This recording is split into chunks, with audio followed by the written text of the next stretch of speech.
Você já se sentiu um fracasso, como se nada do que faz é correto, não dá conta do recado, mas as pessoas não percebem isso? Sente que um dia sua máscara cairá e saberão que você é uma farsa? Eu sou Eliana Olímpio, psicóloga e psicanalista, e convido você a entender um pouco mais sobre o psiquismo humano. Se você se interessa por assuntos da área psi, me siga. Sempre posto conteúdo sobre os 20 anos da minha experiência e sei que existem muitas dúvidas que precisam ser sanadas. Dia desses, eu estava lendo um artigo postado por uma psicóloga que deu supervisão em psicanálise dos casos clínicos dela e que tratava de algo que se intitulava Síndrome da Impostora. Me chamou a atenção porque eu pensei, por que impostora? Por que uma mulher? Mas aí, quando eu pesquisei sobre o tema, eu percebi que, principalmente as mulheres, elas se queixam disso. Então, eu fiquei pensando sobre o que é essa síndrome e por que a maior queixa é das mulheres. Eu busquei na psicanálise explicação sobre isso e, de fato, na psicanálise e nos manuais diagnósticos de transtornos mentais, não se encontra esse termo. Bom, de todo jeito eu quero passar para vocês, que eu pude aprender da psicanálise sobre isso.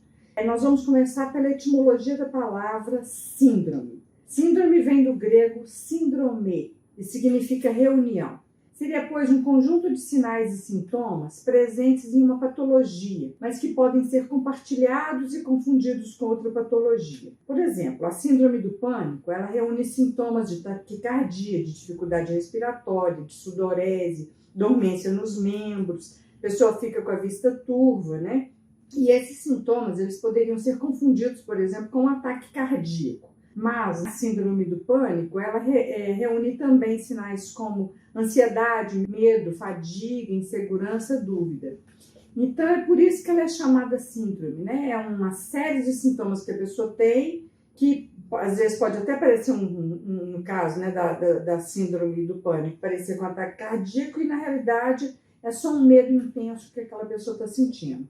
E na síndrome da impostora é a mesma coisa, vão ter vários sinais que vão dizer que aquela pessoa se sente uma impostora, mas não é bem assim. Porque nessa síndrome da impostora, a etimologia da palavra impostor vem do latim, que significa ludibriar e iludir. Então, a síndrome da impostora seria um conjunto de sinais e sintomas em que a pessoa sente como se estivesse a ludibriar, iludindo os outros, se passando pelo que não é. A síndrome ela aparece quando a pessoa se apresenta para os outros como sendo uma pessoa talentosa, habilidosa, competente, mas no fundo ela sente que ela não é nada disso. A pessoa ela tem sentimentos persistentes de inadequação, de insegurança e de autodesvalorização. Então ela se autodesvaloriza apesar das conquistas dela e do reconhecimento que as pessoas têm sobre ela. Essa pessoa ela tem dificuldade em internalizar as suas realizações e acredita que ela é uma fraude. Ela teme a em qualquer momento ser desmascarada e exposta como incompetente e incapaz, apesar de que as evidências dela é ao contrário. E nesse sentido ela tem medo do julgamento e da rejeição e por isso ela busca a perfeição.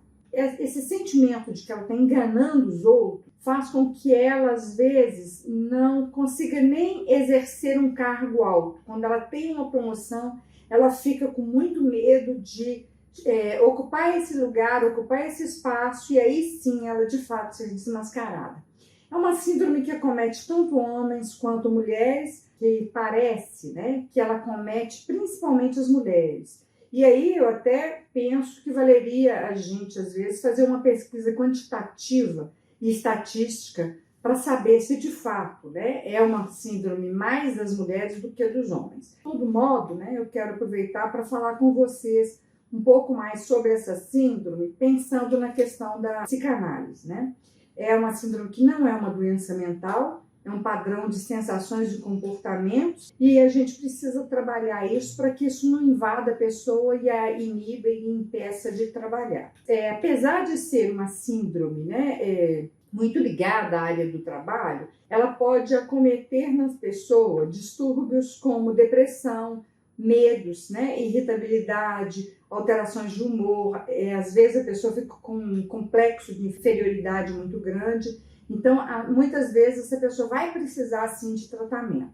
Ela pode se manifestar quando a pessoa acredita que ela ocupa um lugar que ela não merece, e nesse sentido ela vai se sentir inibida, tanto nas questões domésticas, nas questões acadêmicas, nas questões do trabalho, e ela vai se sentir incompetente mesmo, né? Como alguém que não tem capacidade. Bem, os sintomas e os pensamentos, as preocupações que a pessoa sente a atormentam o tempo todo e principalmente à noite, causando insônia, falta de ar, dor no estômago, dor de barriga, taquicardia, sudorese, sintomas que parecem com ansiedade, com pânico e com outras neuroses.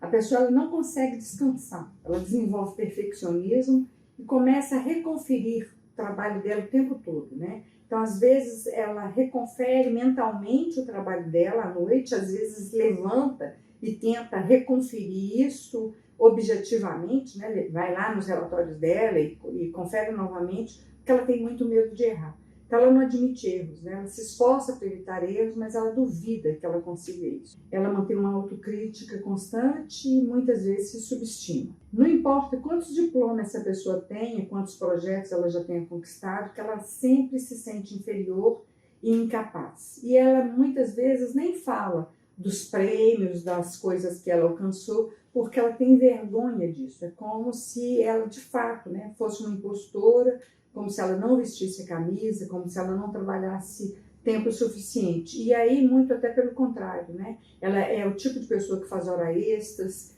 que trabalha em tempo integral, que se preocupa com o perfeccionismo, e muitas vezes ela até chega a exigir dos colegas dela e dos subordinados essa perfeição, porque é como se exigisse das outras pessoas as coisas que ela exige de si mesma. São muitos momentos de insegurança e o sentimento de não merecimento é persistente. E a explicação psicanalítica para a síndrome do impostor fundamenta-se nas dinâmicas psíquicas inconscientes que a pessoa desenvolve lá desde a infância, né? Então, hoje nós vamos imaginar que a criança, por amar e querer ser amada pelos pais, ela se esforça por agradá-los e pode se sentir insegura e ansiosa, principalmente se ela sente que os pais dela não dão a atenção que ela precisaria. É claro, né, que essa premissa ela pode ser totalmente imaginária. A criança ela é querida e ela agrada os pais, mas ela sente que ela não os agrada. Por exemplo, né, só porque nasceu um bebezinho e as atenções são mais voltadas para o irmãozinho dessa criança, ela pode imaginar que ela não está sendo boa o suficiente. Então, nesse caso, não se trata, né, dos pais não amarem, mas do conflito que ela tem, de hostilidade, né, em relação a esses pais, por achar que ela está sendo colocada em segundo plano. E aí, né, posteriormente, esse sentimento de inadequação pode se apresentar afetando a autoestima dessa pessoa, né, da sua autoconfiança, e no nível da realidade da criança, há também aqueles casos em que as crianças foram, eu vou chamar assim de vítimas, né, de críticas e de comparações excessivas com outras crianças. São os pais, muitas vezes, que no intuito de ajudar, acabam comparando a criança com o irmãozinho mais velho, com o priminho, com o filho da vizinha. E aí a criança ela pode internalizar essas vivências como prova da sua inadequação e da falta de habilidade, independente das suas realizações reais. Outro aspecto relevante é que o superego dessa pessoa pode ser implacável, né? Muito crítico e rigoroso, estabelecendo para ela padrões irrealistas e com expectativas muito elevadas, que dificilmente seria alcançada pelas pessoas comuns. Então, essa pessoa sempre, né, vai ter uma crítica consigo mesma e vai exigir de si mesmo muito além da conta. Bem, mas por que as mulheres elas são mais afetadas por essa síndrome? Por que elas se desculpam tanto? Por que elas acham que deveriam ser mais assertivas? Bem, a explicação que encontrei na psicanálise é que o Freud ele vai descrever a questão do feminino no sentido de que as mulheres elas foram submetidas a estereótipos de gênero que enfatizavam papéis tradicionais, reforçando a ideia de que não eram capazes tanto quanto os homens, né, em várias áreas, especificamente em carreiras dominadas por campos mais técnicos e intelectuais, em que os homens eles eram, né, os detentores ali daquelas ocupações, daqueles lugares. E por mais que a mulher, né, ocupe aquele lugar falando grosso ou se comportando como homem, ela não vai ser valorizada e não vai se sentir apta àquela função tanto quanto um homem se sentiria. E aí essas crenças arraigadas na cultura podem levar as mulheres a duvidarem das suas habilidades e atribuírem o seu sucesso a fatores externos, como, por exemplo, né, a sorte ou o acaso. Então, ela tira dela o próprio mérito. E na nossa cultura patriarcal, a mulher sente que ela não tem o falo.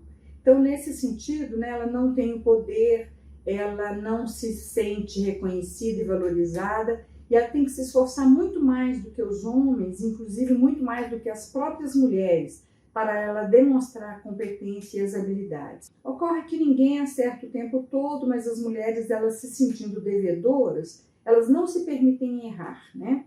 Eu tenho o exemplo de uma professora universitária que eu conhecia há muito tempo e ela sempre se sentia incompetente. Eu sempre achava que ela não estava sendo uma boa professora, né? E aí ela precisava do reforço dos alunos, ela precisava do reforço dos próprios colegas de universidade, dos próprios professores, para dizerem que ela estava no caminho certo, que o que ela estava fazendo era um bom trabalho.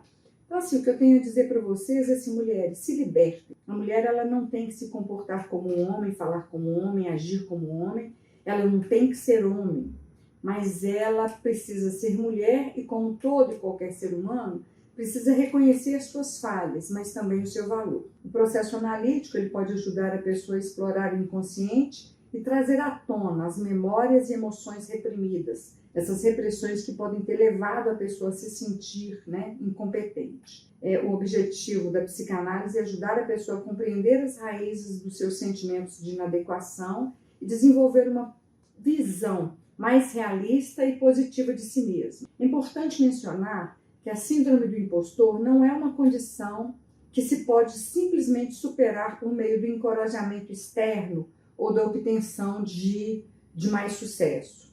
Embora o apoio e o reconhecimento dos outros possam ajudar temporariamente, a verdadeira mudança requer uma exploração profunda do mundo interior e é um processo contínuo. A conscientização sobre a síndrome do impostor ou da impostora é essencial para quebrar os estereótipos de gênero e criar ambientes mais inclusivos e encorajadores. Isso permitirá que as mulheres, homens, né, sintam-se mais confiantes em suas habilidades e realizem seu potencial sem sombra, né, persistente da dúvida sobre as suas conquistas. Bem, se esse conteúdo te ajudou, curta, compartilhe e facilite a circulação desse vídeo. Até a próxima. Obrigada.